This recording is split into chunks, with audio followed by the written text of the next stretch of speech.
Avez-vous déjà assisté à votre église à un séminaire où on est en train de parler sur les événements à venir qui viendront dans la suite des temps? Un séminaire où on parlait sur les livres prophétiques, par exemple, où on parlait sur Daniel, sur Ézéchiel, Apocalypse. C'est rare, ces choses. C'est très rare dans nos églises. Moi, personnellement, sur les dizaines des années que je fais à fréquenter différentes églises, si c'est trop, c'est pas plus de 3 fois où j'assiste à des séminaires qu'on organise où on nous parle sur les événements à venir du temps de la fin. On ne nous parle pas, c'est comme un tabou à l'église. Et pourquoi? Il y a certains serviteurs qui disent que ça fait peur, c'est très douloureux. Vous voyez, on n'a pas besoin d'enseigner ces choses-là aux chrétiens. On ne préfère pas ça, on ne préfère pas ces choses. On préfère enseigner d'autres choses. L'homme des natures, il veut qu'on puisse lui dire des choses qu'il a envie d'écouter. Des choses qui vont lui plaire. Et non des choses qu'il est censé écouter. Qu'on puisse lui dire la vérité. Et le diable a compris ces choses. Voilà pourquoi nous voyons certaines choses qui est omni à notre église. On nous dit partout, on choisit certains messages. Bien, mieux vaut accepter que quelqu'un puisse te dire la vérité, même si ça te fait mal. Mais qu'on puisse te le dire. Au lieu qu'on puisse te dire des mensonges pour que ça puisse te faire plaisir. Parce qu'en te disant la vérité, tu seras sauvé. Et en te disant des mensonges, tu seras perdu. Voilà la stratégie du diable qu'il est en train d'utiliser contre l'église. Il y a certains messages qui sont exclus à l'église. On ne les prêche plus. Et aujourd'hui, lorsque nous voyons l'une des stratégies du diable, c'est de distraire les gens au travers de la flatterie. Ok? Parce qu'il sait que pour lui, le but, c'est qu'il veut détourner les hommes de ce qui est essentiel. Alors, qu'est-ce qui est essentiel pour nous? Ce qui est essentiel pour nous, dans ces temps ici, c'est le salut de nos âmes. C'est ce qui est essentiel. Le salut, il n'y a aucune chose dans ce monde qui est plus important que ton salut. Et le diable fera tout en fait que tu ne puisses pas être sauvé.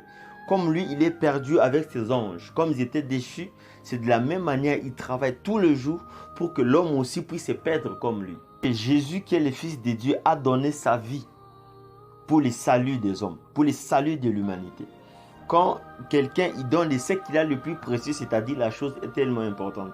Et dans l'église du temps de la fin, on nous prêche toutes sortes de messages, toutes sortes d'évangiles, sauf ce qu'il faut réellement prêcher.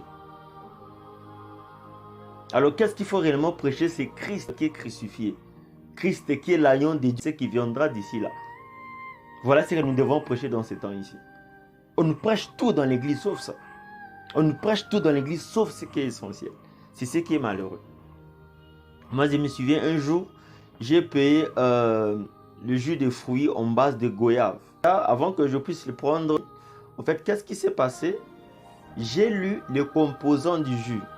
Ce qui était bizarre, c'est qu'il y avait tout, sauf du goyave. C'est exactement ce qui est en train de se passer dans nos églises. On nous prêche tout ce que nous voulons, sauf l'évangile qui amène les gens à la repentance, au salut. Dans notre parcours sur terre, ici, nous sommes en plein voyage. Nous sommes en train de voyager quelque part. Nous avons une destination finale. Alors voilà pourquoi nous devons comprendre notre destination finale. Parce que c'est très important. C'est en connaissant la destination finale qu'on va définir notre parcours.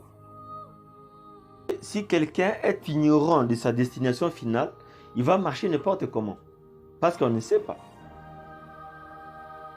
Et ce qui est le plus important, c'est que la motivation de la destination finale, c'est ce qui est en train de caractériser le parcours des gens.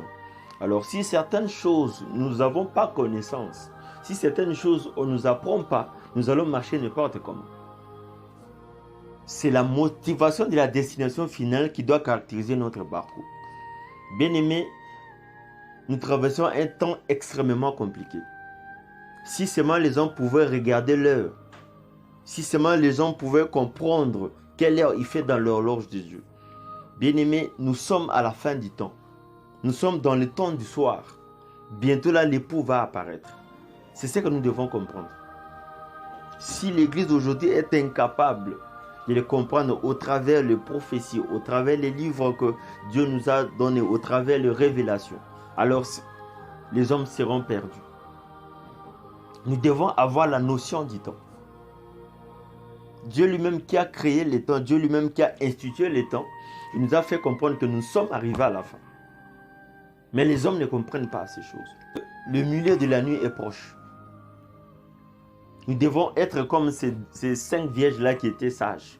La Bible déclare qu'ils ont gardé, ils ont mis comme provision de l'huile dans les lampes. Et c'est ce qui doit être notre attitude dans ce temps ici. Nous devons toujours emmagasiner de l'huile, nous devons toujours mettre des stocks en fait que la lampe ne puisse pas s'éteindre. Lorsque nous parlons aujourd'hui de l'huile dans la lampe, qu'est-ce que cela veut dire? C'est-à-dire notre façon de marcher ici sur la terre.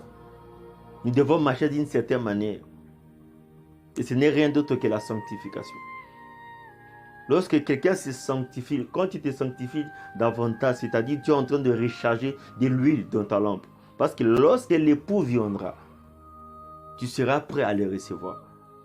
Tu auras cette connaissance, ta lampe sera toujours allumée. Et là, tu verras comment l'époux viendra. D'ici là, très bientôt, la trompette va sonner. Très bientôt, nous allons entendre la voix de l'époux. Et quelle est cette épouse-là qui entendra la voix? Seulement celle-là qui sera prête. Celle-là qui va remplir de l'huile dans sa lampe. Nous devons nous préparer. Ça fait très très longtemps que tu as préparé ton mariage. Ça fait très longtemps que tu as préparé en fait que tu puisses payer une maison, en fait que tu puisses payer une voiture. Mais combien de temps que tu prends en fait de te préparer pour rencontrer ton Créateur? Or la Bible nous dit que prépare-toi à rencontrer ton Dieu. Nous faisons tout, nous nous préparons à toutes choses sauf aux choses qui sont essentielles. Ça veut dire c'est préparer pour la rencontre de notre époux. Les déluges bientôt là, il va se manifester. Alors heureux ceux qui entendent la parole de la prophétie.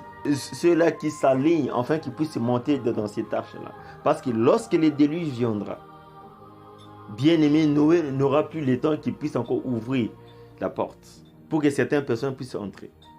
Parce que ce n'était pas Noé qui avait d'ailleurs fermé la porte, c'était Dieu lui-même. Nous devons savoir que l'enfer existe. Nous devons savoir que la géhenne existe bel et bien. Le lac du soufre existe bel et bien.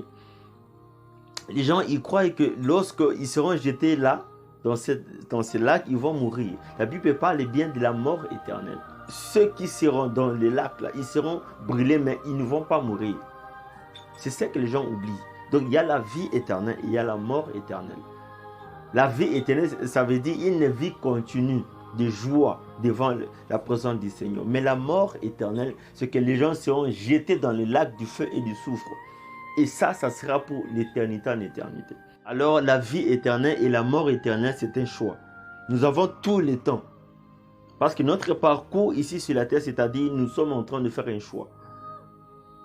Et notre façon de marcher aujourd'hui, c'est ce qui va déterminer notre destination finale. Or, au bout de ce chemin, nous n'avons que 2 voies. La vie éternelle et la mort éternelle. Alors nous devons faire un choix. Celui qui a des oreilles, qui puisse écouter ce que l'ange parle à l'église. Celui qui a des oreilles, qui puisse écouter. C'est un problème de choix. Dieu y toque. Si quelqu'un ouvre son cœur, l'Éternel entrera. Alors nous devons faire un choix.